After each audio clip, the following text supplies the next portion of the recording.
It was a typical afternoon at the local Walmart on Fifth Avenue.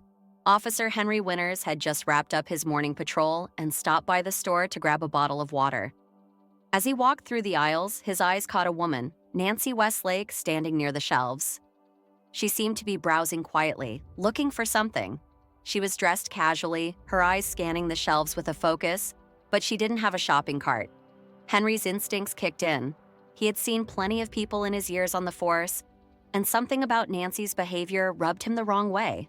She had a jar of peanut butter and a loaf of bread in her hands. No cart, no basket. His mind immediately jumped to conclusions. Is she trying to steal? Without thinking it through, he decided to approach her. "Ma'am," Henry's voice rang out, stern and accusing. "Mind telling me what you're up to?" Nancy turned, a little surprised but calm. "I'm just shopping," she answered, holding up her items as if to explain. "Funny." Henry crossed his arms. "I don't see a cart or basket. You planning to pay for those?"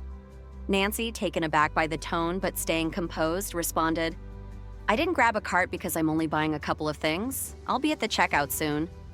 But Henry wasn't buying it. "Sure, that's what they all say," he thought, tightening his grip on the items. "Hand them over," he demanded, his voice rising. Nancy stepped back, her hands raised defensively.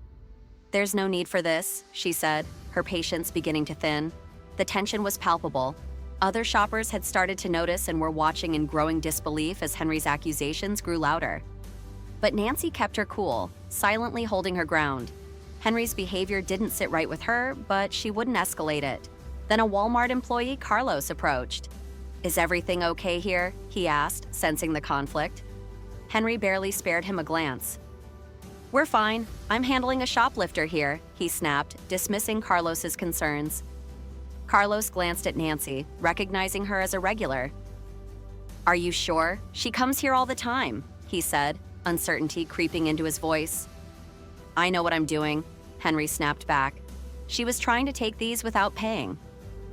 Nancy, now feeling the weight of the situation, spoke up calmly. "Actually, I think we should check the security cameras. I'd like everyone to see what really happened." Henry shot her an annoyed look, but reluctantly agreed. "Fine, if you're so eager to prove your innocence." Carlos led them to the back room where the security footage was monitored. As the video played, it became clear. Nancy had been shopping, picking out items just like any other customer. She wasn't sneaking anything. Nancy pointed to the screen. "You see, I was simply shopping, not trying to steal." Henry's face flushed red, but he refused to accept what was right in front of him. "That doesn't prove anything. Maybe you're just good at hiding things," he muttered, unwilling to admit fault. Nancy remained calm, but unwavering.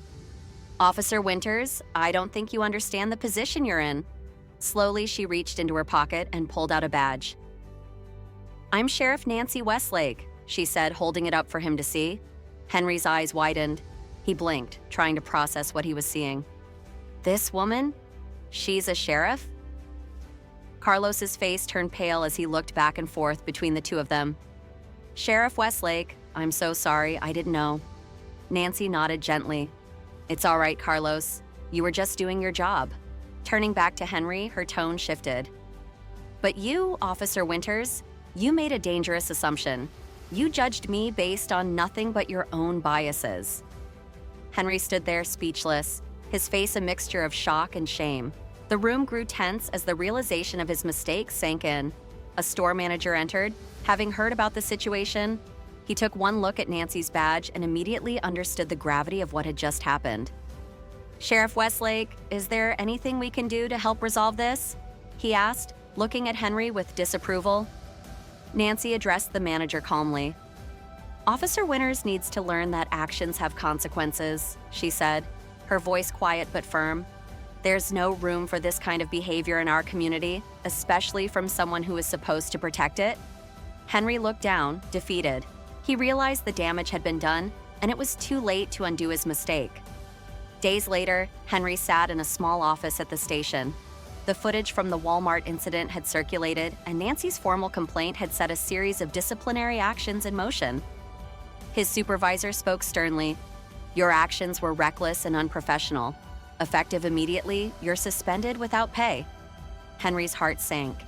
He knew there was no escaping the consequences of his actions. Meanwhile, Nancy received a letter from Carlos, the Walmart security guard. He thanked her for standing up for herself and indirectly for others who had faced similar treatment. The community took notice, inspired by Nancy's courage. Important conversations around fairness and accountability began to emerge.